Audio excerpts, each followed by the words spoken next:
Okay, the webinar has started. Ladies and gentlemen, good afternoon, good morning, good evening.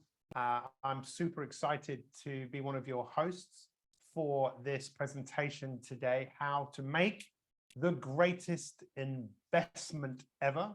We're going to do some housekeeping. Let's let everyone come in, but in the chat, let's start off by telling us where you are in the world. Let's see how many different places, different parts of the UK. I'm sure we've got people from all over the UK. I'm sure we've got people coming in from America. Just let us know. We've got London in the house. Good to see you. Just let us know. Everyone, I think Liverpool is in the house. Fantastic. By the way, if you see me looking down, it's just because I'm looking at my screen. Lincolnshire is in the house. I think it's hugely important for you guys, if you want to get the most out of what we're going to be sharing with you today, that you're active. So we're going to be asking questions. And if you have questions, please also ask us. But we'll officially start in about 90 seconds, a couple of minutes. Let's just let as many people come in as possible. I'm hugely excited to be here with you. And I'm going to be introducing my co-host, Michelle Morgan, in a few moments' time. But once again, thank you for being here. And we are working in collaboration with the awesome TriggerHub. TriggerHub are totally focused on helping people with their mental health and well-being in organizations, people who are studying, people all over the world who genuinely want to improve their well-being. And we're going to be sharing with you some really inspiring information. We're going to really look at a couple of things. We're going to look at really the state of play right here, right now, in terms of how people are thinking, how people are feeling, what we have been through, because I think everyone would agree we've been through some pretty challenging times over the last few years. That's definitely had an impact on people. We're also going to be looking at what drives human behavior and how can we get people to be perhaps less driven through stress and anxiety and fear, and perhaps to be driven by being motivated, being inspired about who they are, what they're doing, and making a difference in the organizations that they work in. And then lastly, we're going to look at some really simple, actionable steps. So before I introduce Michelle to you, first off, once again, we just want to thank you for being here. Let's do some housekeeping. I think housekeeping is really important. So you have the opportunity to ask any questions that you want. And if we aren't able to answer the questions, then we will do our best in sending out an email to everyone with the answers to those questions. You'll see that you can see there are two speakers, and we encourage you to keep it on speaker view. You are also muted. Let me just double check that I've covered everything here. This is going to be 1 hour long, no more, no less. It's probably a good idea to have a pen and paper to hand, because we're going to be asking you to do things, and there might be some resources that you want to go away and actually have a look at. And of course, with some of what we talk about, you know what, it might trigger you in some way, shape or form. And if it does, and you feel you need to step back or step away, then please make sure that you do that. So if you're ready, in the chat, just let us know that you're ready. Just type the words ready, so we know, I know, and you know that you're ready for what Michelle and I are about to deliver.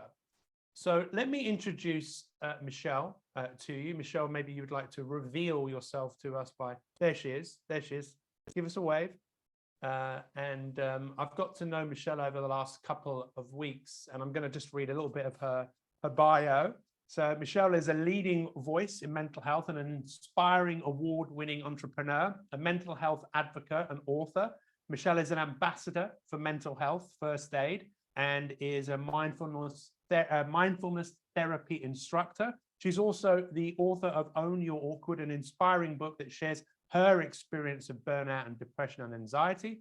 And she's just someone who's all about helping people be the very best that they can be. She's going to just talk a little bit about her story. But before that, let me just tell you very briefly about myself. My name is Pete Cohen. I'm a life coach. I'm a business coach. I am the author of 20 books published in multiple languages all over the world. at the heart of what I do, I'm a coach. And really what a coach is someone who helps people go from where they are to where they want to be. In fact, the word coach comes from a Hungarian word, which means a coach and horses. And why would anyone go on a coach and horse? Well, it's obvious, right? They are somewhere, they want to go somewhere.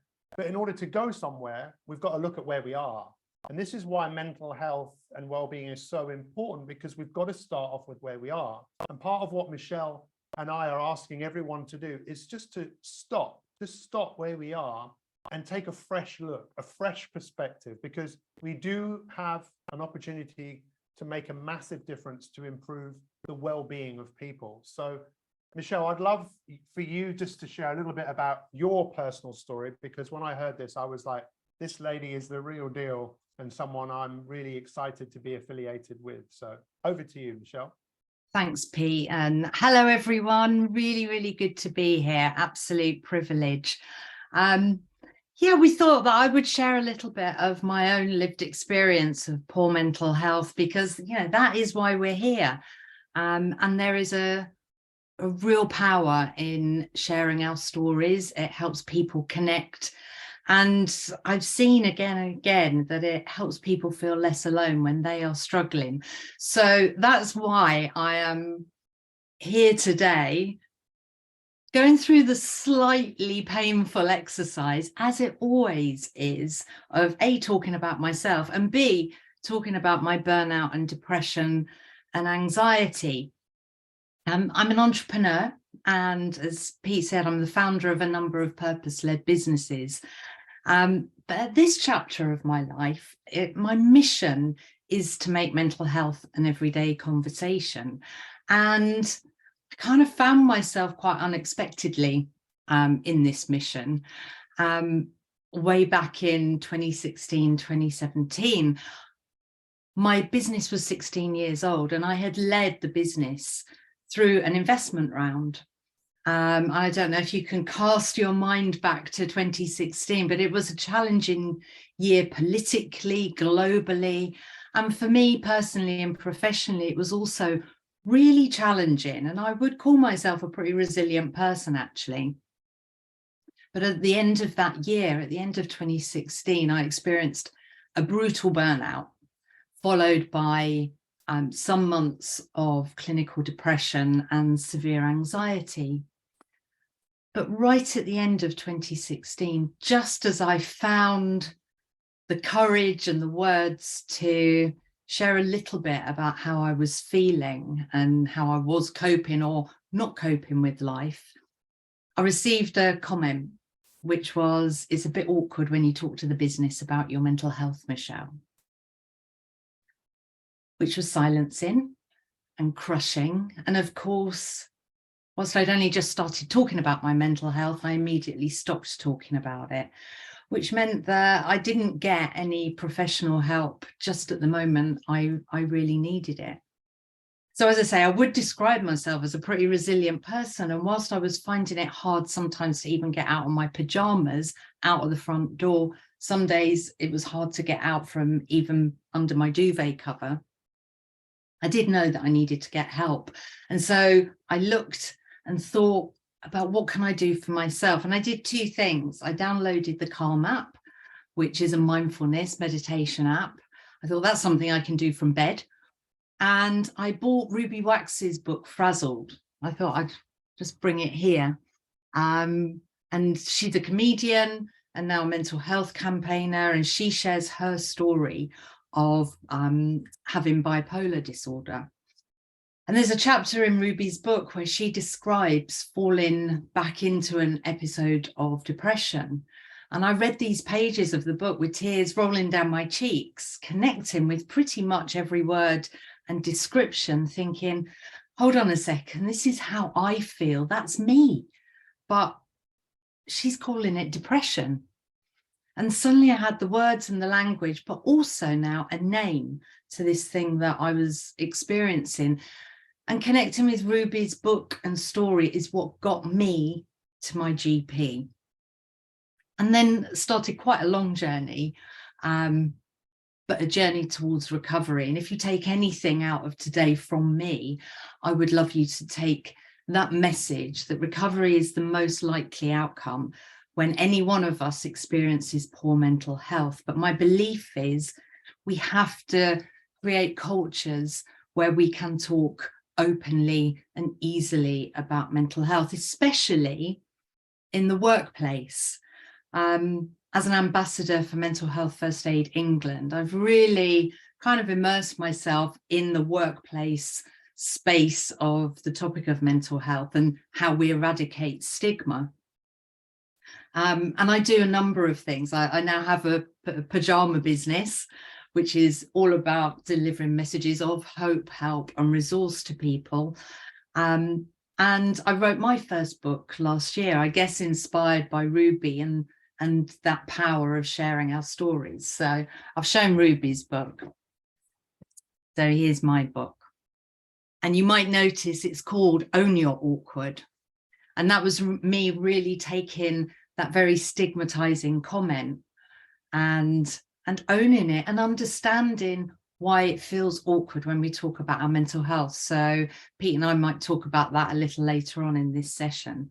And just finally, before we kind of move into the meat and bones of the session, I thought I'd share two things that I've learned. The first being, as I said, recovery is the most likely outcome when we experience poor mental health. But the second is very simply the importance of listening. And if we could all get better at listening, that is one of the greatest gifts we can give someone who is struggling with their mental health. So recovery and listening are my two immediate takeouts, but hopefully by the end of this session, Pete and I will have given you many, many more. Thank you, Michelle. I've heard you say that now a couple of times, and I'm touched and I'm moved by your openness. You know, Alcoholics Anonymous is still one of the most well-known behavioral change models in the world. And one of the founders said, the most important part of any type of recovery is to start off with the truth of where we are right now. And I really appreciate that, because I just wonder how many people there are in the world that are also suffering, but do not feel comfortable or confident enough to share. I've been working in industry for over 25 years. And I was saying before we came on here, that I was in denial when COVID came along, massively in denial, because I live near an airport. I was flying all over the world and speaking and training and coaching. And that world was completely turned upside down. And I think we all know it had a massive effect on us, because human beings are very resilient. But we're going to look at some stats in a moment. But one of the things I've always seen in when you work with organizations is I like to ask big questions. I'm a coach. You have to ask big questions like, what's the most valuable thing that you've learned today? You know, what's the most valuable thing you own? What's really important to you in your life? And when you ask that in most organizations, people are frightened to speak up just about anything like that. And you can imagine that when it comes to people speaking up about how they're thinking and feeling, there's even more stigma that is attached to that. But one of the things we're going to look at is, you know, what drives people, what drives behavior. And one of the things we know as human beings, we want to be heard. We want to be accepted. And obviously this presentation, which today is brought to you in conjunction with TriggerHub, and TriggerHub are doing some amazing work to really bridge some of those gaps, destigmatize and provide some real solutions around mental health and well-being. But what I'd like us to do is just to take a moment. Let me just bring some of this up on the screen, because like I said, I think a great place to start is just to stop. You know, a great place to start is to stop. And if everyone just took a moment and just thought about, if you look at some of these stats on the screen, and Michelle, if you want to just, you know, with any of them that you see here, feel free. I mean, this is what's kind of going on, whether we like it or not, with the cost of living. You know, things have changed and people are being pushed. And one of the things, Michelle, I've noticed is human beings are incredibly resilient. I mean, so resilient. Go on, you're about to say something. No. Carry on, Pete. Yeah, no, I just, you know, we think about what we've been through but what's the impact? And I know from so many people in business, the HR directors that I know, they all saying the same thing, that people are burnt out. People are struggling, but often all what people need is just to be heard and just to feel that they're a part of something. So you can see some of the stats on the screen here. And then just look, let's just look at this quickly, just in terms of those, for those of you that in the UK, I don't know how Brexit affected you, but then there was also the furlough and the redundancy and the lockdowns. You know, what impact did that actually have on people? And we've heard of the Great Resignation. You know, these things have had an impact. Climate change, Blackout Tuesday, the death of George Floyd, the Great Resignation, terror threats. What do you think is the impact of this on people? Is it possible that we're seeing more fear, more anxiety because of what we have been through? And again, you see what's going on in Russia. You see, I mean, I wonder, what are your thoughts on that, Michelle?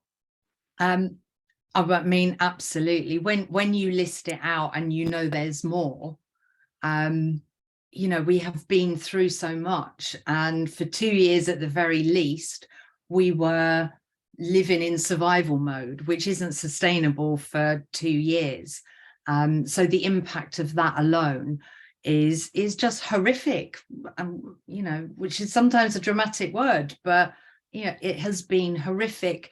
And yet it didn't stop. In the last year, we've had all of those other global or local issues impacting on us. And, you know, our senses have been heightened for all of that time. Pete, I was wondering if we can ask the audience to do something in the comments for us. Whenever I do the episode of Who Wants to Be a Millionaire, but yeah, of course, ask the audience anything. Ask the audience, because I bet you actually that you know, that's the thing, they will have many of the answers. But what I was curious to know, so if you're watching, just have a think for a moment. When you showed up, when you first logged in and arrived in the Zoom, before Pete started explaining what we were going to talk about today, how were you showing up? How were you feeling? Or indeed, you know, how are you feeling now? But that feeling might have changed. So I'm really interested to know, how were you when you arrived in this session today? How were you feeling in 1, 2, 3 words or so? You could just summarize it for us. Let's have a look in the chat and see what people Yeah. are coming up with. Frazzled, distracted. Thank you. Let's see what else. I was feeling good. Thank you, Bella. I'm in good spirits. Rushed. How else? Let's see what else people come up with. Feeling great. Thank you. Stressed and rushed. Overwhelmed. Thank you so much. Good and intrigued about what we would cover. I was excited to see the strategies, to see you both. A little break from the working day. Thank you. Anyone else? That's good. Thank you very much. What about you, Michelle? How are you feeling? I feel tired. So, I mean, deeply excited to be here with you, Pete, obviously, and deeply purposeful as well, because these are such important conversations. But the truth is, I am also very, very tired, and I think there are a number of different reasons for that. But I do, you know, every time I do this exercise, you always get a selection. You know, we are all different. And I expect at the moment we feel differently on different days. But I do see coming through frazzled, overwhelmed, exhausted, tired. And I think that is, you know, a major problem for us. It's a major problem in the workplace and of course beyond. But mostly we're here to talk about the workplace today. And you know, we know sleep is so important for our mental health and well-being, but this goes way beyond, I didn't sleep very well last night. This is, again, going back to that state of survival that, you know, we have been in for, you know, I would argue 3 years now, for different contributing factors. But we need to think about it in business and the workplace. Because it's affecting so many areas of business, of work, and of human beings, most importantly. Well, once again, thank you for just being open and honest. I'm happy to do the same thing. I have no qualms in telling people right now, I'm going through something hugely difficult and challenging in my life, which is really made me realize I need to talk to someone about what I'm going through, because I'm going through something I've never been through before. And if you're going through something you've never been through before, it's hard to do it on your own. It's much better to do it around other people who can help you, because often we're so lost and trapped in our own world that we don't really see a way out. And the first part of the presentation today was just really looking at where we are. And I think we probably all know, maybe not you, but I would imagine a lot of the people in the world, especially people in work, they feel what? They feel frightened, they feel uncertain, they feel overwhelmed, they feel stressed, they feel maybe depressed. It's estimated that there are over 792 million people in the world that are suffering with issues and challenges around mental health.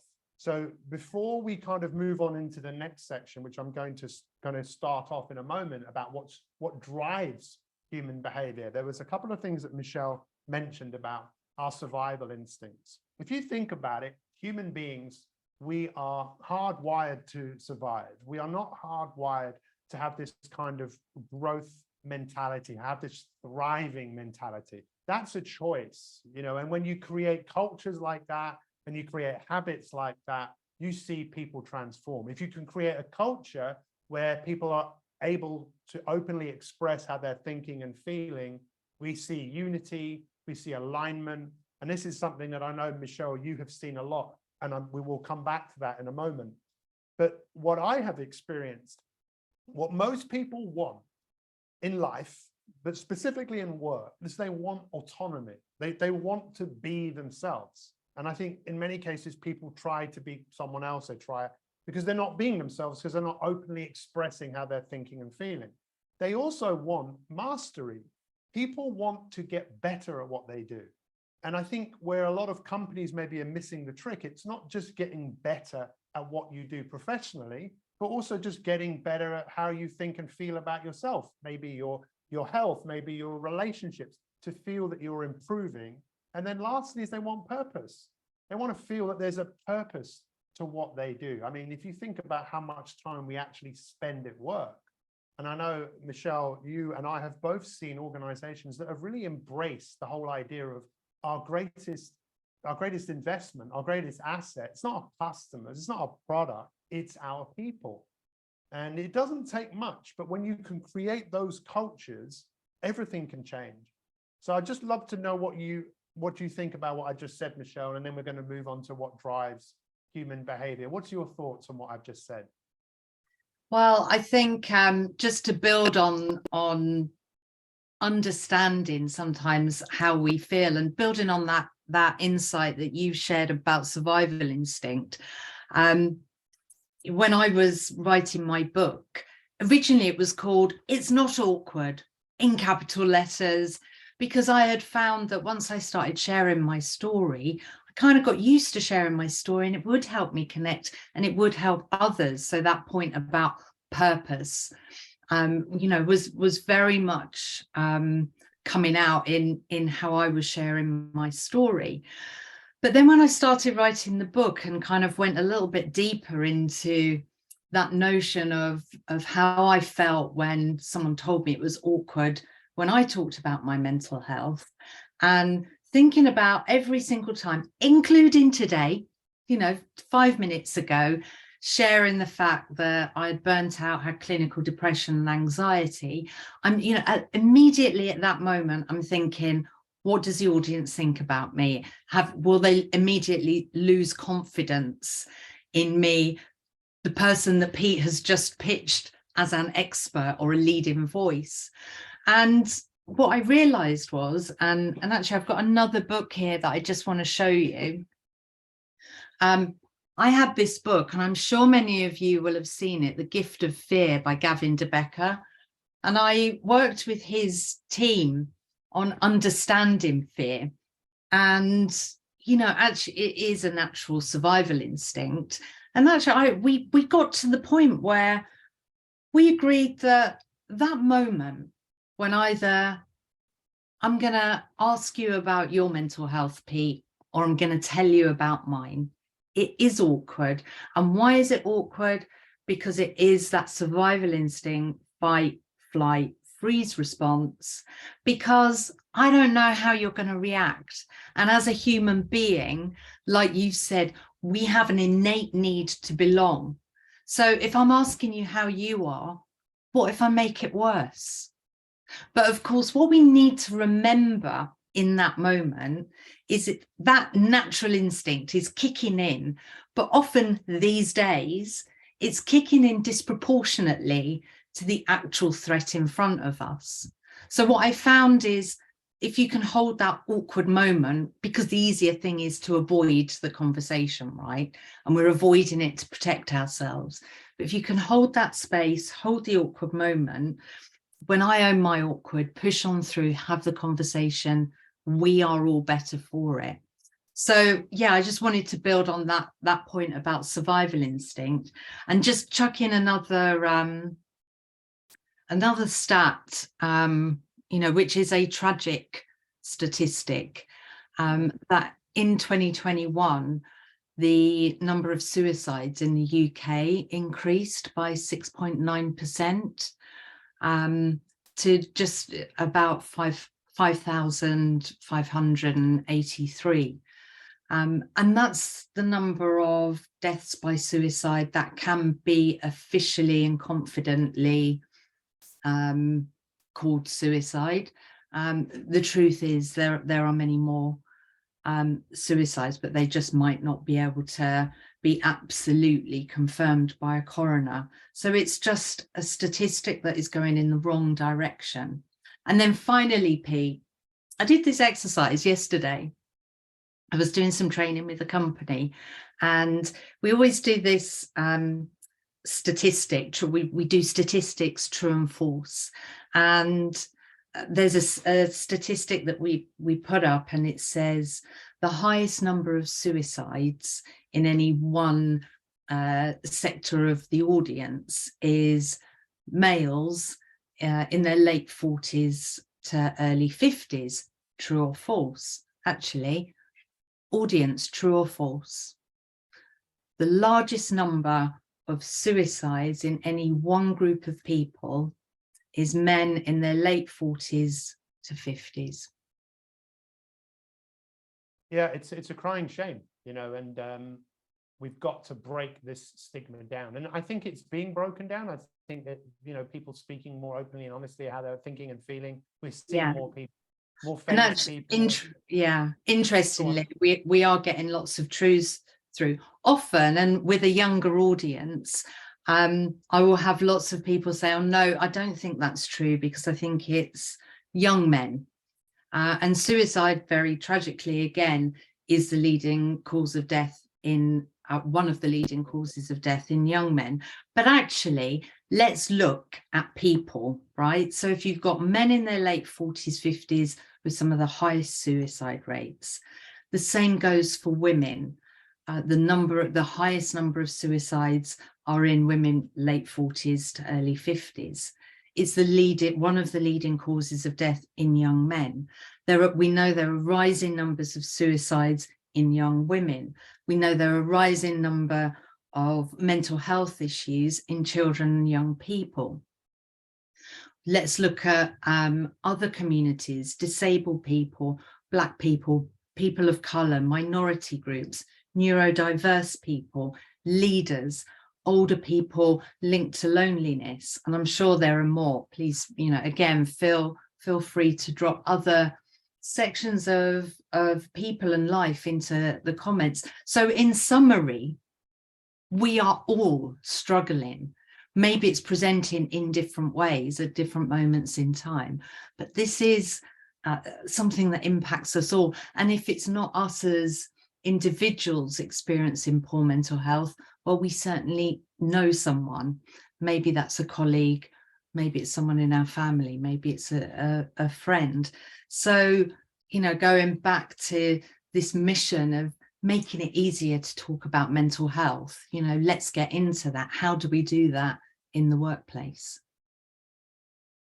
Well, once again, thank you for sharing that. And I know that the work you do with the mental health first aid really is about breaking down some of those barriers and creating safe environments for people to openly speak up. I know often we're worried about what might happen, but in most cases, just people being able to express what they're thinking and feeling is a great start, just by creating those environments where people feel heard, people feel accepted, people feel valued, because ultimately we are human beings. We live and thrive in our communities. We're tribal creatures. And if you can create that type of tribe, that of culture of where it's just okay to speak about where you are, we can really start breaking some of this down. And if we don't, then we tend to have more fear, more stress, more anxiety, which obviously, in fact, impacts productivity, creativity. But what I want to talk about now is I want to make a little segue into the second part of the presentation today, which is about what drives human behavior. I've spent my life since 1989. My first degree was in sports science. So I was a personal trainer for many years, and people used to come and join the gym. And if I only knew then what I know now, things would be very different, because I didn't realize that when people were coming in and you'd sit down with them and you'd ask them what they wanted, people wouldn't tell me what they wanted. They were telling me what they didn't want. They were telling me the problem. They were telling me how they used to be. Very few people would actually tell me what they wanted. What we now know, and this is one of the most exciting developments in the field of neuroscience, psychology, is about what drives behavior. So if we think about businesses, why do businesses exist? Again, there's many different reasons, but many businesses exist, yes, to maximize shareholder value. They exist to grow, to make a difference. They have visions, they have strategies, they have missions, and they're focused very much on the future. Great businesses have to focus on the future. If they don't focus on the future, then what are they focusing on? They can't just go by day to day and just hope that today is okay. They have to be very driven. And of course, they need people in their organization that are also driven and align themselves to the vision and the mission of an organization. But what's really interesting is what we now know that drives human behavior is our view of the future. So if I said to all of you that are watching right now, everyone can get involved in the chat here, answer this question: what are you doing tonight? Right? It's not a date. I'm not asking you out. I'm just asking, what are you doing tonight? Now, when you think of tonight, you probably already have an idea of what you're doing. You could almost say that exists. But if I said, what are you doing tomorrow? Maybe you already know. If I said, what are you doing next week? Again, maybe you already know. If I say, what are you doing next month? What are you doing in 6 months? This is where it starts to get really hazy for people. And this is so important, because we were involved with some studies many years ago where we put people in what is known as fMRI machines, and we can see brain activity. So we ask people 3 questions, and I'm going to ask all of you these 3 questions. Are you ready? Okay. We put you in this machine and we ask you this question: think of yourself. And then you'd ask the question and you'd see a part of the brain light up. Then you say to people, think of a stranger, and you'd see a different part of the brain light up. Then we would ask people to think of themselves 6 months and a year into the future. Now, what part of the brain do you think lit up for over 80% of the people? It probably won't surprise you, it was a stranger. Now, what significance does that have? Massive. If people don't identify with themselves in the future, why would they invest in it? There's a very famous psychologist called Meg Jay, and she talks about what is known as the empathy gap. She talks about this in reference to younger people in their 20s, but this applies to everybody. If you don't have empathy for your future, why would you invest in it? If you can't see something beyond where you are at, then again, why would you invest in it? And this is perhaps a longer conversation. But if people in organizations don't see a future that they want to be a part of in terms of seeing themselves in your business in the future, what we tend to see is people giving discretionary effort. We see people being much more consumed by what is urgent in their life and reacting, rather than seeing the best of human beings. And this is really what I want everyone to think about. Here's a question for you. All right, you ready for a question? Here it is. When do you think we see the best in human beings? What do you think has to happen for us to see the best in human beings? In the chat, let us know. What do you think, Michelle? When do you think we get to see the best in human beings? I'm just waiting for some to come in, but I think when we see people helping others, when we see Yes. those big crises happening, and we see that generosity of spirit and kindness, you know, when we are helping others, when we are feeling and being purposeful. You know, spot on. And I can see, thank you for those comments, in tough times and a crisis. It's amazing what we saw happen in this world right now, of people giving what they don't even have. All these barriers going away, of differences of creed and color and religion and all this sort of stuff, you know, all these like levels of leadership, they just disappear in this kind of people coming together in a crisis. But what's interesting is, after the crisis goes away, there's often a depression, because people don't have anything to aim at beyond where they were, and they tend to go back to how they were before. If organizations, I think, this is from my experience, yes, we do see a greatness in human beings through a crisis, but I think we see something even better in human beings when they are pulled by a vision of something they want to go and do and create. So I think pain, it pushes people, but vision pulls people. If we want to pull people out of where they are to something better, we have to address where they are right now. It's all very well taking people somewhere, but if they're not ready to go. And that's why looking at mental health first aid and really looking to equip people so they can deal and move on from what we have all been through.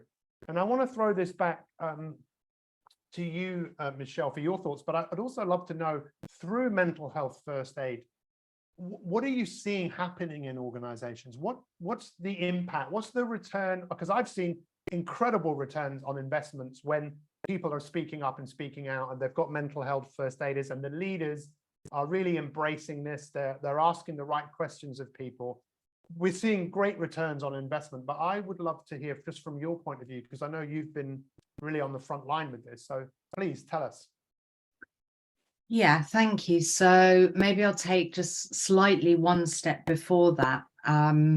You know, I think we have seen a massive improvement in the visibility and noise and discussion and sense of finding solutions around the topic of mental health, certainly over the last 5 years.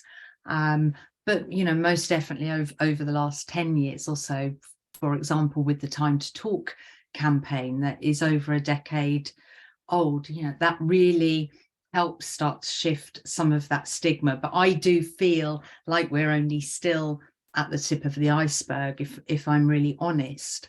And one of the things that I've been thinking about recently is, in that improvement over the last few years, what you will often find now, or that I observe in businesses, is that businesses are investing the time and energy and budgets in ensuring that their mental health policies, processes, and indeed those provisions are great, which is great.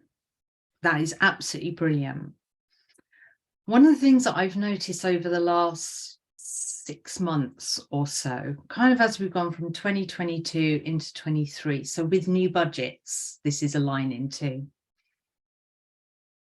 Technology is great, and there are so many brilliant platforms and services that sit under that provisions umbrella, and they're fantastic and they need to be embraced. Yet budgets at the same time are more stretched, more kind of being scrutinized more, really have to deliver. And what I'm seeing is that the investment is often almost moving too fast in, yes, the right direction, but at the expense of some things that I think are truly important, being culture. For me, mental health is a culture issue, but also leadership. Mental health is a leadership issue. And I mean that in two ways. It is at a hierarchical level. Where is the role modeling from our leaders? And that's hard. It's a hard ask because our leaders need to be confident and resilient, but our leaders also are under it in their own ways. And I think they're often masking stress and masking mental health issues. So how are we nurturing culture in order to create a safe space for people to talk about how they're feeling, how they're coping, how they see their life now, how they see their life in the future? If we don't have that safe, trusted culture, I believe that our policies and processes and provisions, no matter how great, are at risk of being worthless in the worst, most dramatic cases. So for me, it's where are you aligning? How are you aligning? Nurturing your culture, leadership modeling, and also, I would argue, training. I am seeing, in some cases, training, whether that be mental health first aid, which, I think everyone should do. For me, it was transformational, but it is not for everyone. And the budgets won't stretch to everyone. And certainly the 2 days that you need to take out, that is not sustainable for businesses. So yes, have your mental health first aiders, and that needs to be people who want to do that training from across the business. Okay, they are going to be the people that make the best mental health first aiders. But where also is the training across the business? Leadership training, we know that's got to be quick, but there has to be time so that leaders understand what mental health is, and how to talk about it. And then the rest of the business, there's no point, again, in having mental health first aiders if you haven't nurtured the culture and nurtured a space and an organisation that feels they can talk about their mental health and well-being in a safe way in order to be open. So, let's make sure that our training budgets that will make people feel more capable and confident are protected as well, rather than what I'm seeing, not across the board, but I'm seeing some less investment in training and it going into big sparkly provisions, which I think in 2 years' time, the budgets will get pulled. People will say, well, our people didn't really need them. They didn't use them, but maybe they weren't using them because the culture wasn't there. Yeah, I think, we talk about the tick boxing of our mental health. What's the word? Policy. And we see organizations then often thinking they're doing the right thing by often investing in some sort of tech, but then wondering why people aren't engaging with it. To engage in something, we need that to be the thing to do. And what it starts, from the top, leaders really being the change that an organization needs to be. If you want to retain your people, if you want to become a place to work where people wake up every morning and feel they can't wait to go to work, even if they're working from home, because they feel they can be themselves. And there's this culture of, we genuinely care for everybody. And I can't emphasize enough, if any of you are interested in mental health first aid, then literally work with Trigger. Trigger, who have really put this event on for us.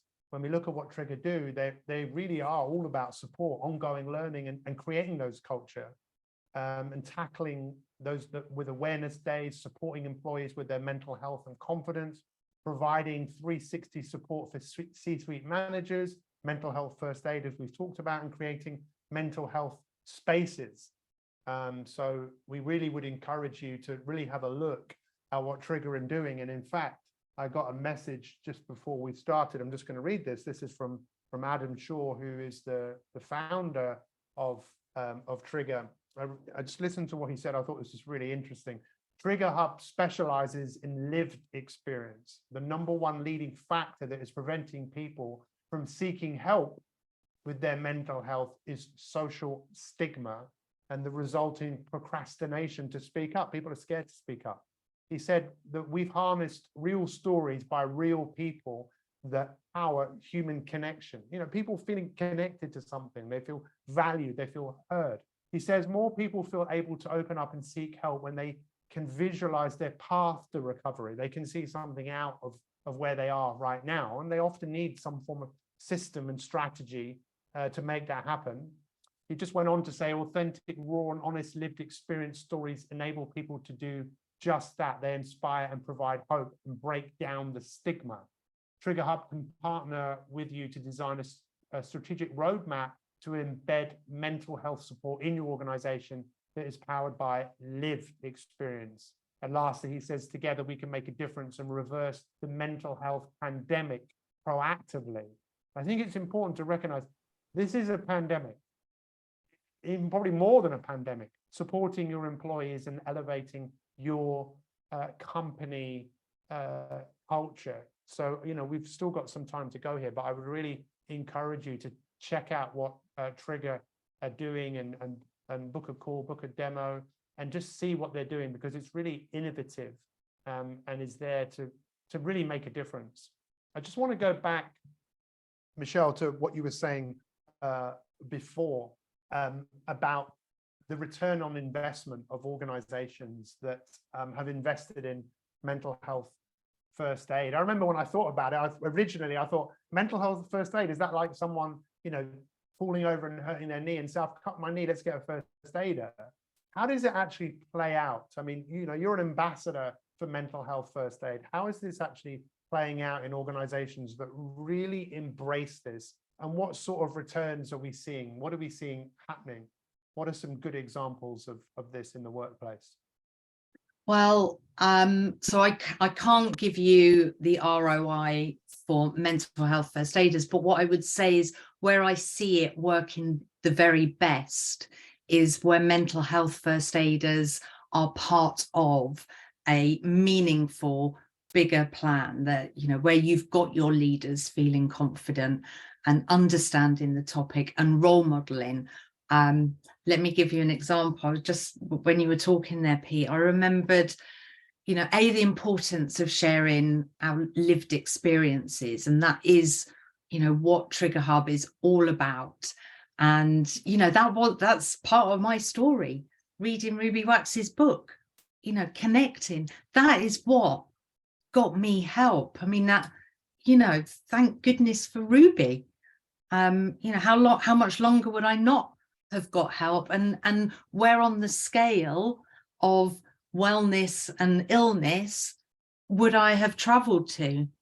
But there was, I have a client, Rent-A-Kill Initial, so a global big business, and I went in to share my story at the invitation of, I can say his name because this story is in my book, sorry. And his name is Gary Booker, and he's the Chief Marketing Officer for Rent-A-Kill Initial. And he has quarterly team meetings with about 60 or so of his team that come together. And it is, you know, I'm sure they are always having an element of fun and care, but they are pretty business orientated, as you might expect. And he, after he heard me speak, he then organized one of these days, and he filled it all with self-care talks, people with lived experience. Johnny Benjamin spoke, I think, just before me. And when Gary introduced me, you know, he gave me this lovely introduction, you know, made my cheeks tingle and blush. and it was fantastic. But in that introduction, he did something incredibly courageous. And he told a story that lasted no longer than 2 minutes. And he shared a story about having a panic attack whilst he was in India on business and really feeling scared and fearful for his job. But actually, he called the CEO, who he reported into, and the CEO, which obviously all of his team knew, was incredibly supportive. Now at the end, you know, we had a drink and we were talking to people, and I often get people coming up and, you know, talking about my story and then usually disclosing their own in some way. But what I really heard was people saying, you know, wow, when Gary shared his story, I couldn't believe it. You know, I'm just really grateful that he shared that story. So I just wanted to share that, because that is leadership. And, you know, if there is a story that can be shared without you necessarily having to give all the gory details, but that goes a long way with your people. But I would say get people in to talk and share their experiences. And then what happens is you start to find you get cheerleaders and champions within your business emerging and sharing their stories. And I hope she doesn't mind, but I just saw a comment from her, and there is a wonderful human being called Kelly Fox Peterson who works at Tate and Lyle, who I've also worked with. And I taught Kelly to be a mental health first aider. Kelly works with the exec team, and she leads globally on a group that is committed to essentially making mental health an everyday conversation within Tate and Lyle. So she's such a brilliant example of, you know, how you can seek out and find some of your biggest cheerleaders and champions within an organization through that quite immersive training. But don't do just that. You must do the whole breadth of your business, because that's the culture piece. I think it's pretty obvious, right? If you want to make a change, you've got to go first, right? It's just so obvious. One of the books I wrote was called Inspirators, which was about inspirational leaders, and many of the CEOs and managing directors I've mentored and coached. It was really fascinating, because you see that many of these people have created followership, that people follow them because they want to follow them, because they feel they can be themselves, and people genuinely care. So look, before we move on, there's one other area I just wanted to talk about, and then we're going to give some actionable things for people to do here. And thank you so much for all of those awesome comments that you guys have been leaving. Really appreciate that. So we were talking now about what drives human behavior. We know what drives human behavior is our view of the future. Everything we do as human beings, everything is driven by goals, dreams, outcomes, objectives, everything. We are goal orientated. Why do we go to the toilet? There's a goal. We want an outcome. Why do we get out of bed? Why do we open the fridge? Everything we do. But unfortunately, most people, especially if they're living in a state of fear and worry and anxiety, they will not think too far ahead. They won't make long-term investments, which is what often we want people to do in organizations. How do we make them make long-term investments? We have to be inspiring to them. We have to build hope in them. And that's the thing I just wanted to touch on very briefly about hope.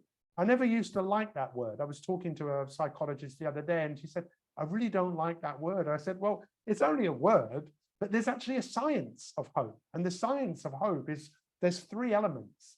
The first element is you see something beyond where you are. You see something better circumstances than the current situation you're in. That's the first element. The second element is you have agency. You feel you have the ability to make things different and better. And that's what we need to create, of cultures of people feeling like, I have the ability, I can speak up, I can be myself, I can make a difference. And the third element is pathways, that people realize that they can take multiple different pathways to get what they want. And when it comes to mental health and mental well-being, we need to create different pathways, and we need to encourage people, because once people get into this, once people get into the habit, I mean, I wrote a best-selling book over 20 years ago called Habit Busting. Once you create those habits, it then becomes what people do. It's not something that they do occasionally. I was talking to the managing director of Suzuki, who I work with in the UK and Ireland, and he was talking about mental fitness. He was talking about, you go to the gym to get fit. Mental fitness is the same thing. It's something that has to be continuously worked on. It's not like, oh, we've just ticked that box and now I'm sorted out. It's an ongoing process, like work-life balance. You don't say, I've achieved it, I have work-life balance. Well, maybe for one day, but then the next day comes and it's difficult and it's challenging. So look, hopefully, from what we have just shared with you, before we open up for some questions and we just give a couple of actionable steps to all of you, hopefully now you've got an idea of kind of where we are and the importance of mental health and well-being, and being curious about how people are thinking and feeling and how we can help them.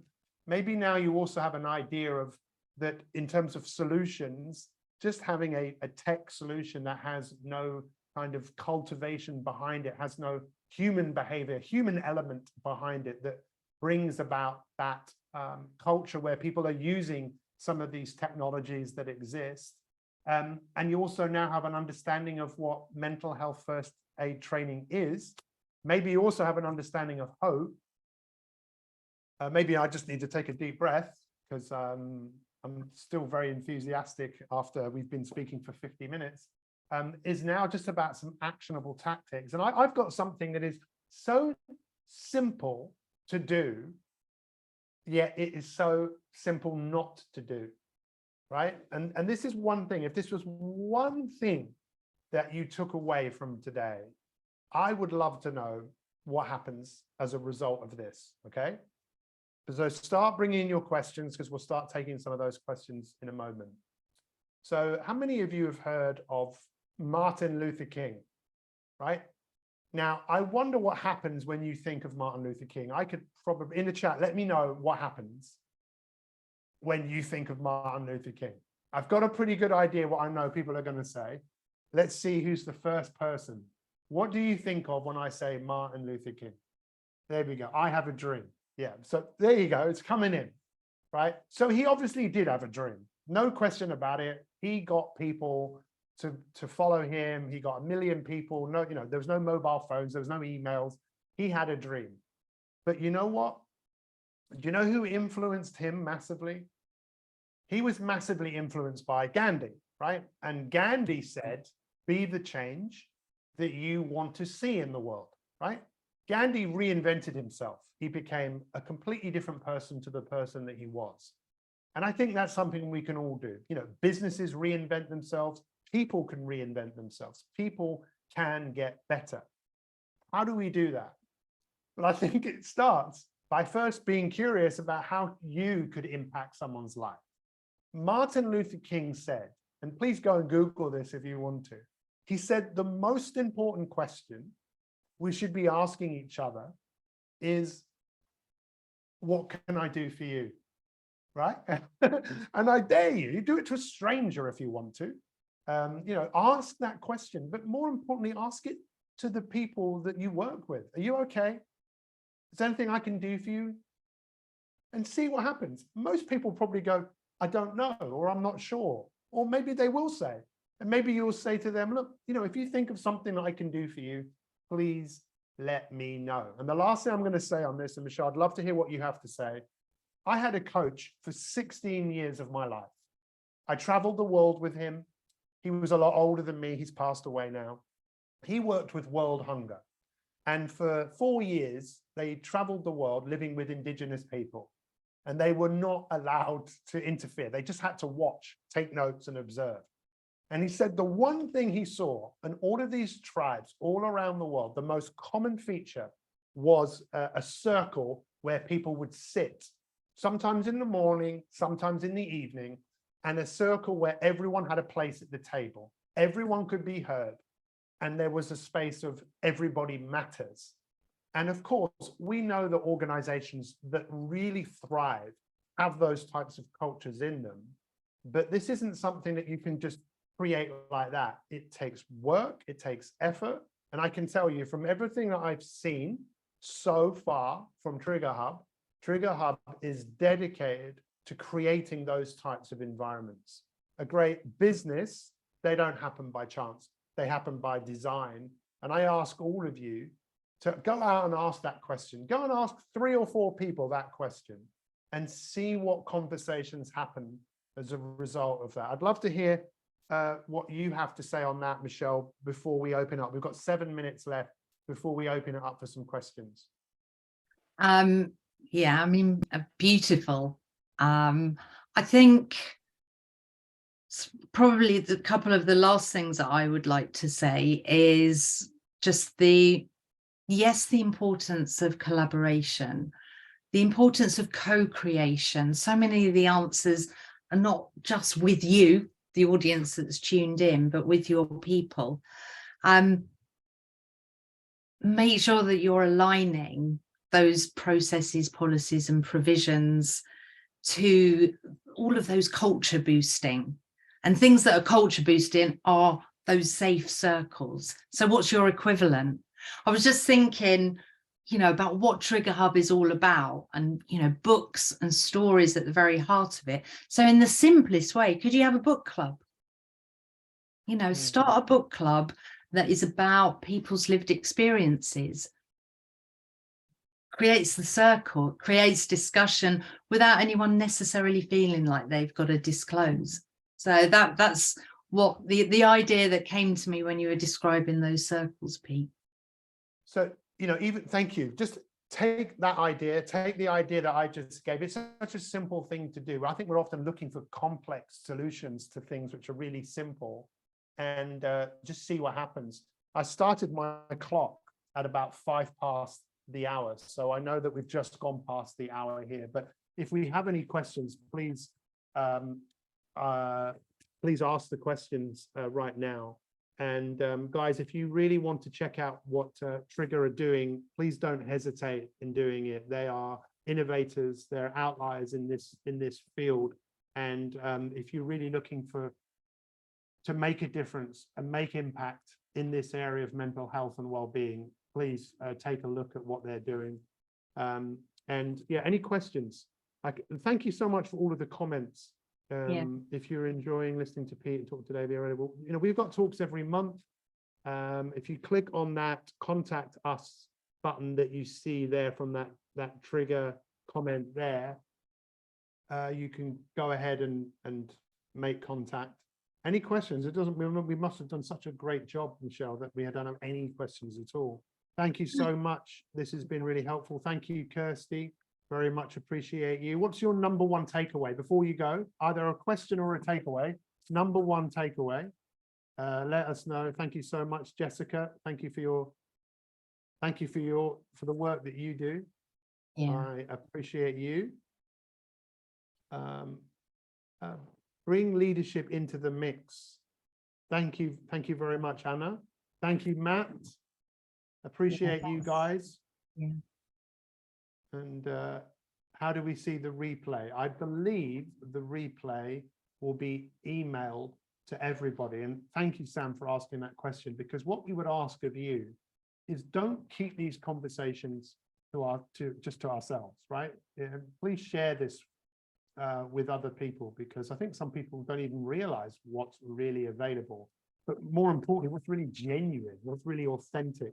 Thank you, Kelly. I feel empowered to continue the journey I'm on with my company, especially with those in leadership and management roles. Thank you. That's really good to see, right? When we're seeing people like that, Michelle, kind of stepping up and we need more leaders like that, putting up their hands. And thank you. The replay will be sent out in the coming day. Thank you for your lived experience. So valuable. Sharing our stories is vital. Thank you, Colette. Michelle, any last words from you? Just leaving everyone with one final thought. People are such generous, giving people, and you'll be here, I'm sure, tuning in because you want to help others in your organization and do that in the best way. But it can only happen if you look after yourself. So we didn't talk very much about self-care today, But, you know, as you all go away, think about that one thing that you could do today, this evening, that is about you, is about looking after your well-being. You know, you can't look after others if you're not looking after yourself. Thank you. You know, all of these things, they do take effort, they do take time. But if you are a business owner, what will be the greatest thing that you ever do in your business? Will it not be what your business becomes because of the people in your business that made that happen? It's so obvious. People are our greatest assets. To invest in them, it is obviously a timely thing, it's a costly thing, but it's the most important cost. Otherwise, you pay the price of disengaged people not really wanting to be there. And that's not what people want. And I'm sure that's not what you want. Michelle, thank you so much. And thank you for all the comments, and a massive thank you to Trigger for making this event happen. And we will see you next time. You are all welcome to leave the building and go about your days. And Have a good day. Soon. Bye. Ta-ta for now. Ta-da. Ta-da.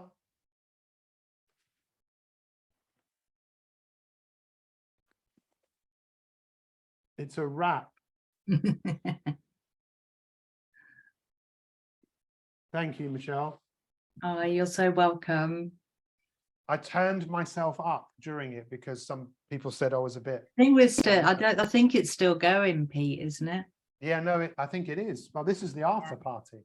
Excellent. There's a few people here, but I'm going to leave. Thank you so much, everybody.